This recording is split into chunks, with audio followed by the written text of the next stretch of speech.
ఆచి చికెన్ మసాలా. ఇంట్లో ఉన్న వాళ్ళ ప్రతి అడుగుని కూడా జనం చాలా జాగ్రత్తగా గమనిస్తూ ఉంటారు. ఎవరు ఎటు వెళ్లారు, ఎవరిని కలిశారు, ఎంతసేపు అక్కడ మీటింగ్ జరిగింది, ఇలాంటి విషయాలు ఫింగర్ టిప్స్ మీద వైరల్ అయిపోతూ ఉంటాయి. లేటెస్ట్గా నాగ చైతన్య రాజమౌళి మీటింగ్ ఇప్పుడు స్ప్రెడ్ అయిపోతోంది. ఇంతకీ రాజమౌళి వెళ్ళి చైతుని ఎందుకు కలిశారు చూసేయండి.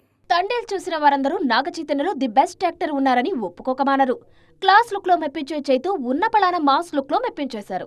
ఆయనలోనే యాక్టింగ్ స్కిల్స్ ని మెచ్చి వారణాసిలో ఓ క్యారెక్టర్ చేయమని రాజమౌళి అప్రోచ్ చేయారని, అందుకే చైతు ఇంటికెళ్లి కలిశారనే వార్తలు వైరల్ అయ్యాయి. వారణాసి తర్వాత నాగ చైతన్యతో ఓ సినిమా చేసే అవకాశం ఉందంటూ ఇంకో వర్షన్ కూడా స్ప్రెడ్ అయింది. ఈ మూవీని అన్నపూర్ణ సంస్థ గాని కార్తికేయ గాని నిర్మిస్తారనే చర్చలు షురూ అయ్యాయి. అయితే అదంతా తోచ్ అంటోంది వారణాసి కాంపౌండ్. వారణాసిలో చైతు యాక్ట్ చేయడం లేదు, రాజమౌళి డైరెక్షన్ లో స్పెషల్ మూవీ కూడా చేయడం లేదన్నది క్లారిటీ. కాకపోతే వారణాసి సినిమా కోసం అన్నపూర్ణ స్టూడియోలో టెక్నికల్ గా కొన్ని వ్యవహారాలకు సంబంధించి చైతు జక్కన్న కలిసి మాట్లాడుకున్నారన్నది ఇన్సైడ్ సోర్స్. ప్రస్తుతం వృషకర్మ షూట్ లో ఉన్న Chaitu Annapurna studio technical details కూడా ఎప్పటికప్పుడు ఫాలో అవుతూనే ఉన్నారట. ఇప్పుడు చేస్తున్న వృషకర్మ కంప్లీట్ అయ్యాక బిద్రులంక డైరెక్టర్ తో ఓ సినిమా చేయాలి చైతు. అటు వారణాసితోనే వచ్చే ఏడాది వరకు జక్కన్న బిజీగా ఉంటారు.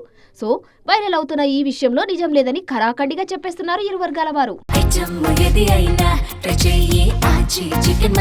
ఆచి చికెన్ మసాలా.